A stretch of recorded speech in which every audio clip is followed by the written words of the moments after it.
আসসালামু আলাইকুম বন্ধুরা, দেখুন আমার কাঠবিড়ালি এখন কলা খাচ্ছে।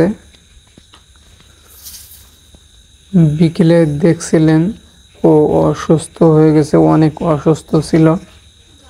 এখন মোটামুটি অনেকটা সুস্থ আছে। দেখুন কিভাবে কলা খাচ্ছে, ও নিজের থেকেই খাচ্ছে। আমি শুধু ওকে কেটে দিয়েছি, ও নিজের থেকেই খাচ্ছে।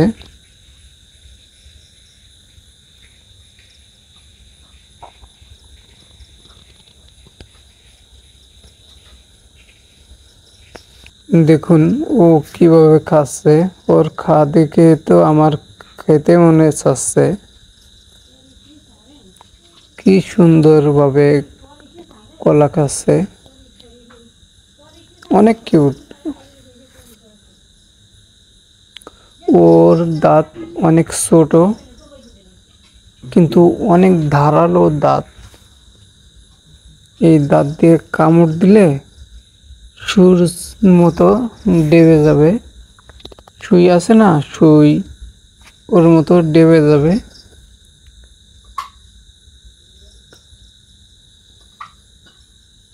এই দেখেন ওইখানের থেকে খেয়ে এই যে একটু পাইছে, এইটা ছোট ছিল এই কারণে ওইটা মুখের মধ্যে নিয়ে গেছে।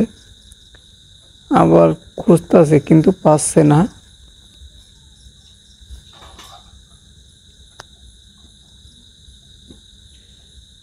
শুকে সবকিছু দেখে, আমার হাতে ওঠে নাকি দেখি।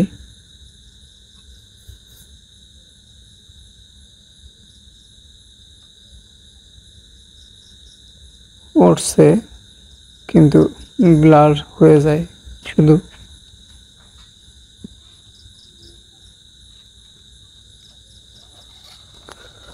ওকে খাওন, ও বোঝে না। ও তো বন বন্য প্রাণী না, ও খাওন বোঝে না। ও তো এই ধরনের কলা খায় না, ও যা পায় তাই খায়। ধরেন ধান পাইছে, ধান কেটে কেটে খাবে। তারপরে গম, বাদাম।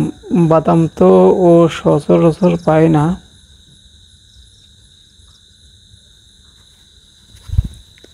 ওর প্রিয় খাবার বাদাম। অনেক কিউট লাগে। আমার আদর করতে ভালো লাগে। ওর লেজটা অনেক বড়, দেখেন লেজটা কত বড়। ও কিন্তু এখনো বাচ্চা, ও কিন্তু বড় হয়নি এখনো, বাচ্চা আছে। ব্লার হয়ে যায় শুধু। এই দেখেন ওর থেকে ওর লেজটা ডাবল হবে, ওর ডাবল হবে। ও এখনো হাতে উঠতে পারে না। আমি একটা কিনে আনছিলাম, কিন্তু ওইটা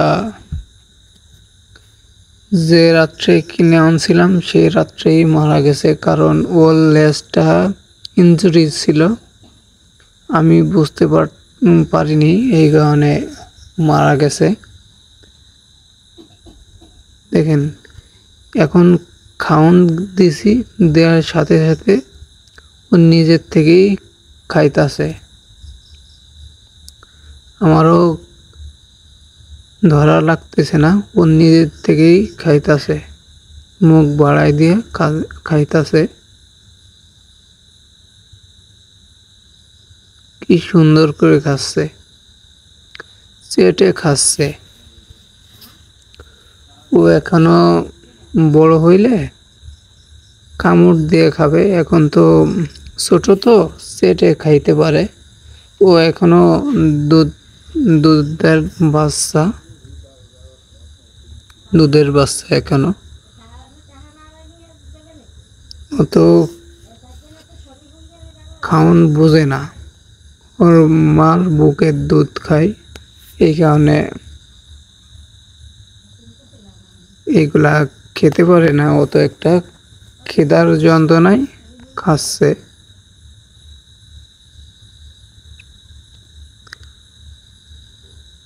সবাই ভালো থাকবেন, সুস্থ থাকবেন, আমার কাঠবেড়ালির সাথে থাকবেন। আল্লাহ হাফেজ।